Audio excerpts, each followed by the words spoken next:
Good news ಶುಭ ವಾರ್ತೆಗೆ ನಿಮ್ಮೆಲ್ಲರನ್ನು ಕೂಡ ಸ್ವಾಗತಿಸುವವನಾಗಿದೆ. ಈ ಮುಂಚಾನೆ ದೇವರ ವಾಕ್ಯವನ್ನ ರೋಮಾಪುರದವರಿಗೆ ಬರೆದ ಪತ್ರಿಕೆ 8ನೇ ಅಧ್ಯಾಯ 28ನೇ ವಚನವನ್ನ ತೆಗೆದುಕೊಂಡವನಾಗಿದ್ದೇನೆ. ಈ ವಾಕ್ಯ ರೀತಿಯಾಗಿ ಹೇಳ್ತದೆ, ಪ್ರಿಯರೇ, ಇದಲ್ಲದೆ ದೇವರ ಸಂಕಲ್ಪದ ಮೇರೆಗೆ ಕರೆಯಲ್ಪಟ್ಟು ಆತನನ್ನ ಪ್ರೀತಿಸುವವರ ಹಿತಕ್ಕಾಗಿ ಎಲ್ಲಾ ಕಾರ್ಯಗಳು ಅನುಕೂಲವಾಗ್ತವೆ ಎಂಬುದಾಗಿ. ಹೌದು ಪ್ರಿಯರೇ, ಇಲ್ಲಿ ದೇವರ ವಾಕ್ಯ ಹೇಳ್ತದೆ, ದೇವರ ಸಂಕಲ್ಪದ ಮೇರೆಗೆ ನಾವು ಕರೆಯಲ್ಪಟ್ಟಿದ್ದೇವೆಂಬುದಾಗಿ. ದೇವರು ನಮ್ಮನ್ನ ಆರಿಸಿ ತೆಗೆದುಕೊಂಡವನಾಗಿದ್ದಾನೆ. ಯೋಹಾನನಿಗೆ ಬರೆದ ಸುವಾರ್ತೆ 15:16 ನಾವು ನೋಡುವ ಹಾಗೆ, ನೀವು ದೇವರನ್ನ ಆರಿಸಿಕೊಂಡಿಲ್ಲ, ದೇವರು ನಮ್ಮೆಲ್ಲರನ್ನ ಆರಿಸಿ ತೆಗೆದುಕೊಂಡಿದ್ದಾನೆ ಎಂಬುದಾಗಿ. ಹಾಗಾಗಿ ಆರಿಸಲ್ಪಟ್ಟಂತವರು ಯಾವ ಕಾರಣಕ್ಕಾಗಿ ಆರಿಸಲ್ಪಟ್ಟಿದ್ದಾರೆ ಎಂಬುದಾಗಿ ನೋಡುವುದಾದ್ರೆ, ಅದು ಒಂದು ದೇವರ ಸಂಕಲ್ಪ. ಆದಿಯಲ್ಲಿ ದೇವರು ಹೇಗೆ ಶಿಷ್ಯರನ್ನ ಆರಿಸಿಕೊಂಡನೋ ಅದೇ ರೀತಿಯಲ್ಲಿ ಈ ದಿನಗಳಲ್ಲಿ ದೇವರು ನಮ್ಮನ್ನ ಆರಿಸಿ ತೆಗೆದುಕೊಂಡವನಾಗುವವನಾಗಿದ್ದಾನೆ. ಆರಿಸಿಕೊಂಡವರ ಜೀವಿತದಲ್ಲಿ ಏನಾಗ್ತಾ ಇದೆ ಅಂದ್ರೆ, ಆತನನ್ನ ಯಾರು ಪ್ರೀತಿಸ್ತಾರೋ ಅವರಿಗೆ ಎಲ್ಲಾ ಕಾರ್ಯಗಳು ಅನುಕೂಲವಾಗ್ತವೆ ಎಂಬುದಾಗಿ. ಹಾಗಾಗಿ ದೇವರ ವಾಕ್ಯ ಹೇಳ್ತದೆ, ಪ್ರೀತಿ ಹೇಗೆ ದೇವರನ್ನ ಪ್ರೀತಿಸುವುದು ಎಂಬುದಾಗಿ ನೋಡುವಾಗ ದೇವರ ವಾಕ್ಯ ಹೇಳ್ತದೆ, ನೀವು ನನ್ನನ್ನು ಪ್ರೀತಿಸುವುದಾದ್ರೆ ನನ್ನ ವಾಕ್ಯಗಳನ್ನ ಕೈಗೊಂಡು ನಡೀರಿ ಎಂಬುದಾಗಿ.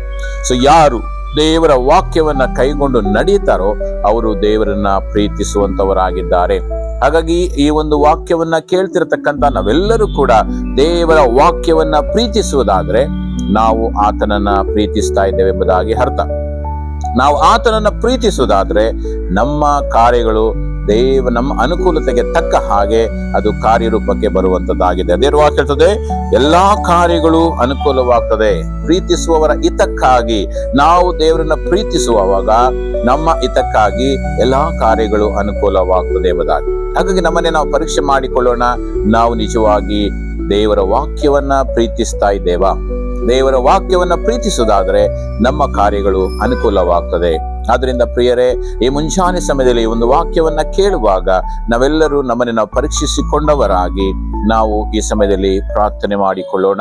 ತಂದೆಯಾದ ದೇವರೇ, ಈ ಮುಂಜಾನೆ ಸಮಯದಲ್ಲಿ ನಿನ್ನ ವಾಕ್ಯ ಹೇಳುವ ಹಾಗೆ ನನ್ನನ್ನು ಪ್ರೀತಿಸುವವರ ಹಿತಕ್ಕಾಗಿ ಎಲ್ಲಾ ಕಾರ್ಯಗಳು ಅನುಕೂಲವಾಗ್ತದೆ ಎಂಬುದಾಗಿ ನೀನು ಹೇಳಿರುವ ಪ್ರಕಾರ, ಹೌದು ಸ್ವಾಮಿ, ನಮ್ಮ ಒಬ್ಬೊಬ್ಬರ ಜೀವಿತದಲ್ಲಿ ನಾವು ನಿಜವಾಗಿ ನಿನ್ನನ್ನು ಪ್ರೀತಿಸ್ತಾ ಇದ್ದೇವಾ, ನಿನ್ನ ವಾಕ್ಯಗಳನ್ನ ನಾವು ಪ್ರೀತಿಸ್ತಾ ಇದ್ದೇವಾ ಎಂಬುದಾಗಿ ನಮ್ಮನ್ನೇ ನಾವು ಪರೀಕ್ಷಿಸಿಕೊಂಡವರಾಗಿ ಕರ್ತನೆ, ನಿನ್ನ ವಾಕ್ಯಗಳನ್ನು ಪ್ರೀತಿಸುವುದರ ಮೂಲಕವಾಗಿ ಎಲ್ಲಾ ಕಾರ್ಯಗಳು ಅನುಕೂಲವಾಗ್ತದೆ ಎಂಬುದಾಗಿ ಹೇಳಿದ ಪ್ರಕಾರ ಈ ಒಂದು ವಾಕ್ಯವನ್ನು ಕೇಳ್ತಿರ್ತಕ್ಕಂಥ ಎಲ್ಲಾ ನಿನ್ನ ಮಕ್ಕಳು ನಿನ್ನ ವಾಕ್ಯವನ್ನು ಪ್ರೀತಿಸಬೇಕು.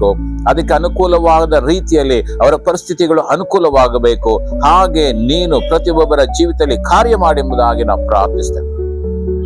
ಕೇಳಿಸಿಕೊಳ್ಳುವುದು ಮಾತ್ರವಲ್ಲದೆ ಅದನ್ನ ಕಾರ್ಯರೂಪಕ್ಕೆ ತರುವುದಕ್ಕೆ ಪ್ರಯಾಸ ಪಡುವ ಹಾಗೆ ಪ್ರತಿಯೊಬ್ಬೊಬ್ಬರ ಜೀವಿತದಲ್ಲಿ ನೀನು ಸಹಾಯ ಮಾಡು. ಹಾಗೆ ನೀನು ಮಾಡುವುದಕ್ಕಾಗಿ ಸ್ತೋತ್ರ. ಯೇಸು ನಾಮದಲ್ಲಿ ಪ್ರಾರ್ಥಿಸ್ತೇವೆ ನಮ್ಮ ತಂದೆಯಾದ ದೇವರೇ. Praise the lord. ನಿಮ್ಮನ್ನು ಆಶೀರ್ವದಿಸಲಿ.